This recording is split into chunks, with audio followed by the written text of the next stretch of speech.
para hacer este libro que se llama Nocturno Corazón de los Insectos.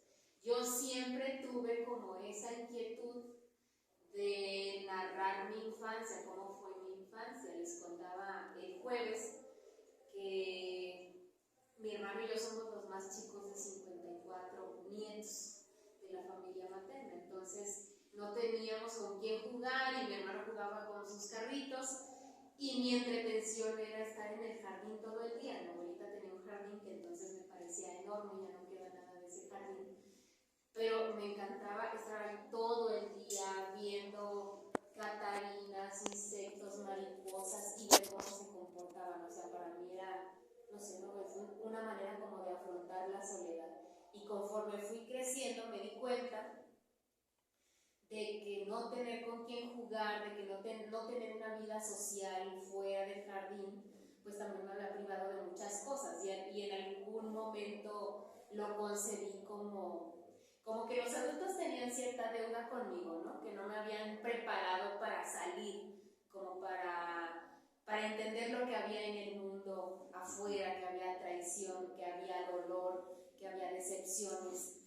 Y entonces fueron cosas que yo, conforme fui creciendo, asimilé como una analogía de lo que yo había visto con los insectos. Entonces ese era como mi primer gran proyecto. Y además, cuando me dieron la beca para el fondo y escribir este libro, yo lo planteé como un híbrido completo. O sea, yo dije, yo voy a hacer un ensayo estructural y voy a meter narrativa, voy a meter poesía, voy a meter ciencia y voy a meter ensayo, porque al final de cuentas es una reflexión acerca de la vida. Entonces, además, parte del juego estructural, pues es que todo está dividido como si fueran viñetas. O sea, todos los textos se pueden leer por separado, absolutamente todos, pero si lo leen en conjunto parece una novela pequeña, cuya trama es muy sencilla. Una niña que convive con su abuela, no hay palabras de por medio,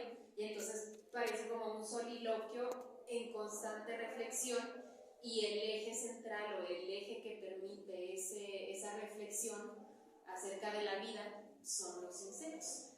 Entonces, bueno, si me permiten voy a leerles un poquito. Pues hay textos largos, la estructura es un texto narrado y un texto pseudocientífico de insectos que sí existen y otros que no existen. Yo me puse a estudiar, hacer este libro me llevó 5 años. Entonces yo me puse a indagar todo lo que pude de entomología, el comportamiento de las plantas. Yo me puse a estudiar mucho para poder hacer esto, ¿no? Pero me influyó bastante Alessandro Barico, que no sé si lo han leído. Es un narrador italiano que escribe textos muy breves. Bueno, no todos son breves, pero por ejemplo Seda es muy breve. Y su lenguaje es bastante poético. Y además, por ejemplo, en Seda no ocurre nada. Pues en Seda se habla de un mercader de gusanos de seda que va a Oriente porque en Europa se agotaron los gusanos de seda. Se enamora de la mujer de uno de los dueños de las grandes empresas de las orugas que producen la seda.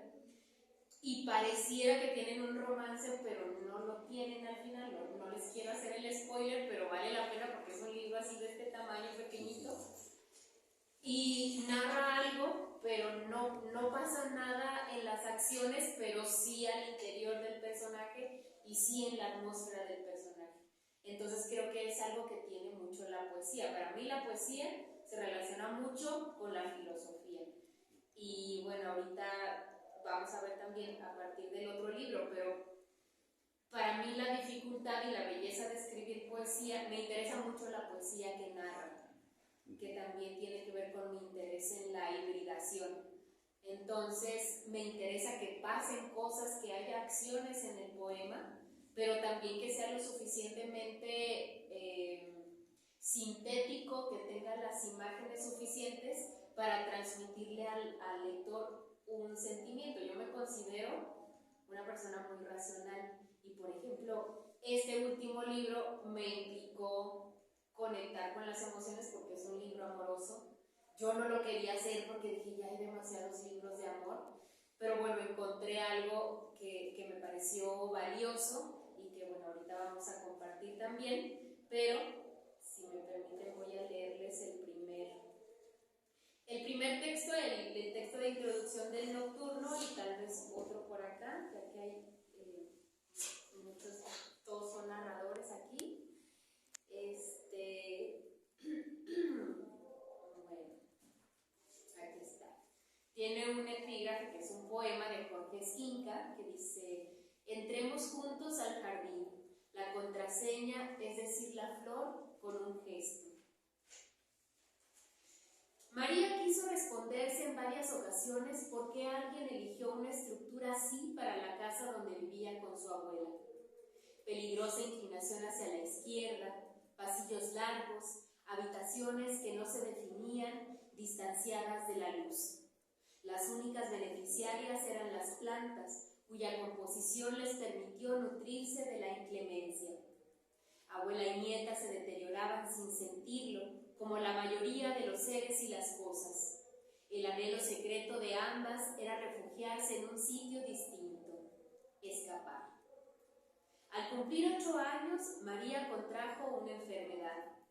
Antes caminaba de la mano de sus padres y su rostro se hundía feliz en pasteles de cumpleaños. Sin embargo, la memoria no es fiel a la voluntad. A mayor esfuerzo de conservar el pasado, mayor dificultad de atesorar a detalle una alegría. Cada vez era más complicado retener la imagen del padre y de la madre para la niña, hasta que sus rostros y sus nombres se borraron. Las fiebres se hicieron cada vez más graves, sin respetar horarios de etiqueta. En una habitación a oscuras, la voz de la abuela era consuelo de María. La anciana cantaba todas las noches. Después hablaba de su infancia como si tuviera el corazón recién nacido debajo de las arrugas que habitaron su cuerpo. Ninguna pensaba en mirar afuera. La calle era demasiado fría, en apariencia llena de violentos forajidos, de alcantarillas que comían zapatos, de almas de niños muertos. El jardín, en cambio, ofrecía posibilidades. Al menos eso le explicaba la abuela cada vez que la niña regresaba a la cama después de una pesadilla. En sueños te traje una flor y la puse en la mesa, pero nunca la has visto de verdad, dijo María una vez, desesperada porque entendió que su memoria estaba repleta de nubes y árboles oníricos. Ya no recordaba texturas, colores, aromas del exterior. Por eso, una noche se levantó sola de la cama, alzó los brazos y quiso atrapar una historia distinta. Sin que su tutora la viera, recorrió las cortinas, abrió la ventana y encontró el vaivén de cuerpos diminutos caminando uno tras otro junto a la ventana. De pronto la asaltó una imagen alada e insomne. Jamás concibió mariposas tan pálidas entregándose con tanta violencia al calor de soles hechos de artificio.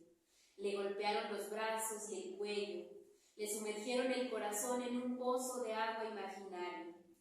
María volvió estremecida a su lecho preguntándose si era cierto, si eran verdad los espejos, si la noche guardaba colores desconocidos para el día.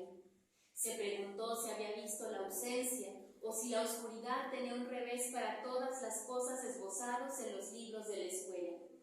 Se puso en pie, abrió la cortina y se quedó junto a la ventana. Esperaba con fervor otras señales, aunque se atemorizara. En adelante, silencio. Aguardar el momento, el estallido en esa vivienda que, en realidad, era un lugar inhabitable para familias mucho más entusiastas. Grande, con techos altos y semivacía, daba la sensación de no llenarse nunca.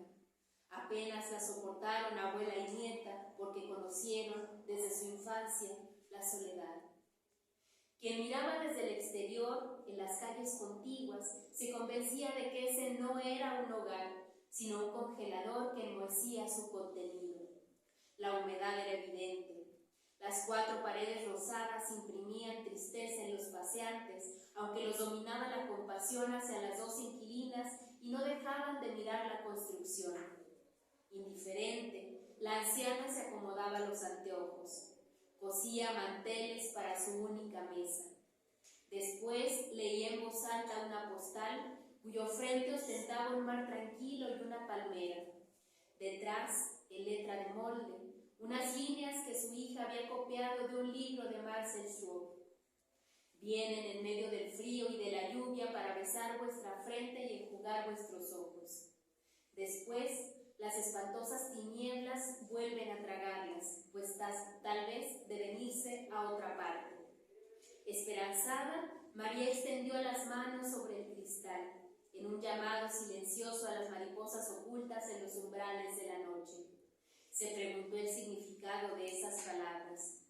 Tal vez eran una justificación, una sentida disculpa, o ambas, enviadas por su madre, aquella mujer a la que apenas